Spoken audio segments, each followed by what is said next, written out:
ज्ञानव्यापी के मसले पर 26 तारीख को यानी 26 मई को सुनवाई होगी। सर्वे पर दोनों पक्षों से आपत्तियां मांगी गई हैं। ज्ञानव्यापी पर 26 मई को सुनवाई होनी है। सर्वे पर दोनों पक्षों से आपत्तियां मांगी गई हैं। जो भी आपत्तियां हैं उसे दर्ज कराए कोर्ट के समक्ष। कोर्ट ने 2 दिनों में आपत्तियां देने को कहा है। 7 रूल 11 पर सुनवाई होगी। सबसे पहले जो मेंटेनेबिलिटी है एप्लीकेशन की उस पर सुनवाई होगी और फिर बाकी की याचिकाओं पर। तो विष्णु शंकर जैन का हिंदू पक्ष के वकील का क्या कुछ कहना है, सुनिए जरा।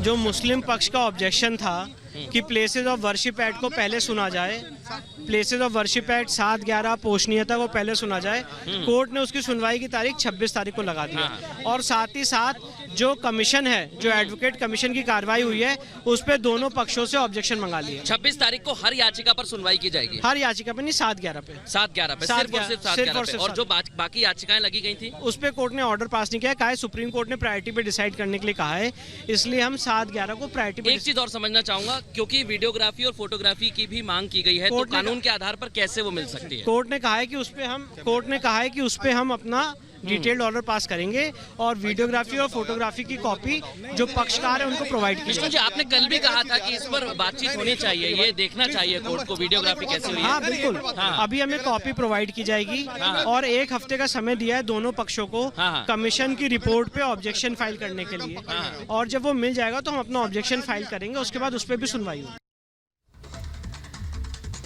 तो विष्णु शंकर जैन को आपने सुना, उन्होंने कहा कि 1 हफ्ते का समय दिया गया है दोनों पक्षों को। अगर किसी भी तरह की आपत्ति है तो उसे दर्ज करवाएं। हमारे सहयोगी बड़ी टीम इस वक्त रिपब्लिक भारत की ग्राउंड जीरो से इस पूरे मामले को कवर कर रही है। अमित सिंह इस वक्त जुड़ चुके हैं हमारे साथ सीधे वाराणसी कोर्ट के बाहर से। अमित, 2 बड़ी बातें कही गई हैं जो मुस्लिम पक्ष की मांग थी। 7 रूल 11 पर इस पर सुनवाई हो, मेंटेनेबिलिटी की एप्लीकेशन है। एक तो इस पर 26 मई को होगा, फिर आगे का दिशा तय होगी। और दूसरी बात की आपत्तियां 1 हफ्ते में दर्ज करा ली जाएं।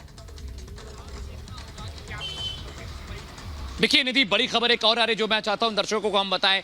कल हिंदू और मुस्लिम पक्ष के वकीलों को जो वीडियो सर्वे था उस वीडियो की कॉपी माननीय कोर्ट कल देंगे। अभी मेरी वकील से बात हुई है, उन्होंने कहा है, मदन मोहन जी जो वरिष्ठ वकील हैं हिंदू पक्षकार, उन्होंने कहा कि कल माननीय कोर्ट ने कहा है कि जो वीडियो सर्वे के दौरान जो वीडियो और फोटोग्राफ रिकॉर्ड किए गए थे वो कॉपी कल हिंदू और मुस्लिम पक्ष के वकीलों को दे दी जाएगी। और बड़ी बात यह भी है कि अब मेंटेनेबिलिटी का जो रास्ता था वो लगभग अब साफ हो चुका है। यानी 26 तारीख को जब बेंच बैठेगी तो सबसे पहले 7 रूल 11 यानी ये मामला पोषणीय है कि नहीं, इस पे मुकदमा चलना चाहिए नहीं चलना चाहिए, ये अब क्लियर हो चुका है। 26 तारीख को पहले ये मामला सुना जाएगा, उसके बाद श्रृंगार गौरी के मसले पर बातचीत होगी। और बड़ी बात ये भी कोर्ट में कही गई कि ज्ञानवापी मस्जिद में वजू खाने का जो इलाका सील किया गया है वो यथावत बना रहेगा, उसमें किसी भी तरह की तब्दीली या परिवर्तन नहीं किया जाएगा। ये बड़ी खबर निधि यहां से निकल कर आई।